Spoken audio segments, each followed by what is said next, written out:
Welcome back to Travel Show Live. It's nice to have you here on a glorious Sunday afternoon. For those of you that are getting excited about I think there's a football game at 7. Is there a football game at 7, Sarah? There's numerous games. 8:15 Eastern. Okay, 8:15. Well, we're going to get the show all wrapped up just in time for the football game. We'll be out of here at 7 o'clock. Thank you for being here this afternoon.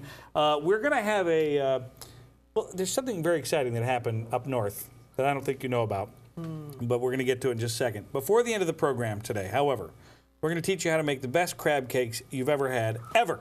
Oh, I'm right. There's a restaurant called Tabla. Have you ever heard of it? Yeah. Tabla. Yeah. Tabla. I just like saying Tabla. Tabla. Tabla restaurant. Nice. So we're going to have those folks on. And we're going to tell you how to get the best parking spot in Manhattan. How to do it. Nice. How do you do it? How do you find the right garage for the right place?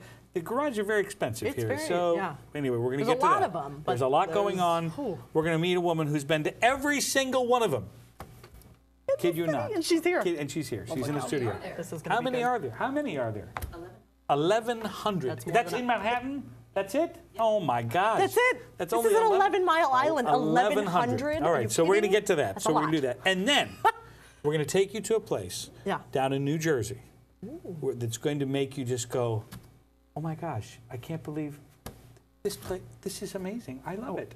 Yeah, one of those places you might want to move to. Okay. It always ends up happening. You come down, you're like, why do I live in that crap box, shoebox apartment? Why? I could when live I could here. be here. Yeah. Great. So Jersey's beautiful. I'm sorry. I didn't mean to disrespect your house, Adam. I apologize. That's exciting. Now I've offended him. Yeah. He's going to leave in a minute too. Again. This number is two. not the good day. So that's coming up all before the end of the program. This is very exciting. We have a lot to cover. We do have a lot to get to. As a matter of fact, Ty Freely is here from the. I want to get it right, from the official Tourism Bureau for the state of New Hampshire. Because they're did I get it right? Close. Close. All right. All right. Well, we have to talk about this big celebration you just had.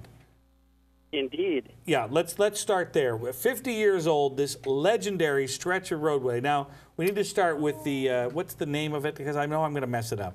Well, let's hear you try and say it, Eric. You really want me to try it? All right, hold on a second. I'm going to find it in my notes. This year's 50th. No, I can't find it. No, Magahaganaka ni.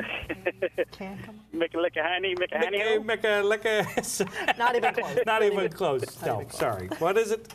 It's the Kancamagus Highway. You know, the Kancamagus. There's no. Now, what I do know is there's no N in there. Exactly, and there's an easy way to remember it. Okay, how? Kancamagus is named after an American Indian chief. Yeah. His name means the one, as in one N, not two. It's not Kancamagus. Right. Kancamagus. Kancamagus. Like Saugus. I just say I'm on the Kank.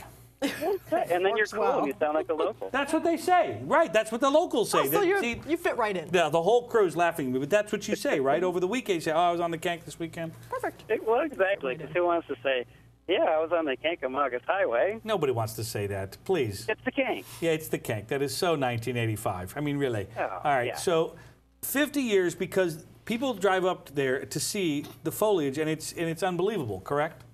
Oh, it's spectacular up in the White Mountains. And the best part about it is it's 34.5 miles of unblemished forest. There's no restaurants, no buildings, no businesses. There's some state parks, some waterfalls, but aside from that, it's 34 miles of just driving and checking out foliage. And you guys are like foliage specialists. Like I was on your website, and you've got like interactive maps, and you've got like you are all over the foliage.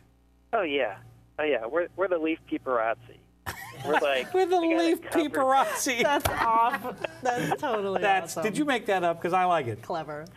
I can't claim credit for it. I think you guys should buy leafpaparazzi.com. I think it'd be hilarious. I'm sure it's available. Leaf paparazzi. Oh, paparazzi. Yeah, right. Leaf paparazzi. Is it visitnh.gov? Is that right? That where we find it? Correct. Okay. So explain now. Have the leaves already turned? They've already started to turn. Which ones are the first ones to turn? The first ones to go are usually what we call the swamp maple. Okay. Or the red maple. And those are the ones that you're going to see turn red and bright orange. So they really stick out. Okay. And then how long is this going to go on now?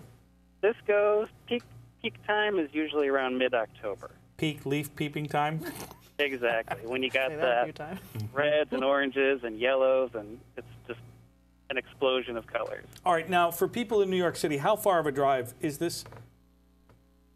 Gosh, I think it's what, like 6 hours? I was going to say it's got to be around 6. It's got to be around 6 hours, 7. It has to be, right? Yeah, that would be about Probably. right. Yeah, and it's so worth going. Yeah.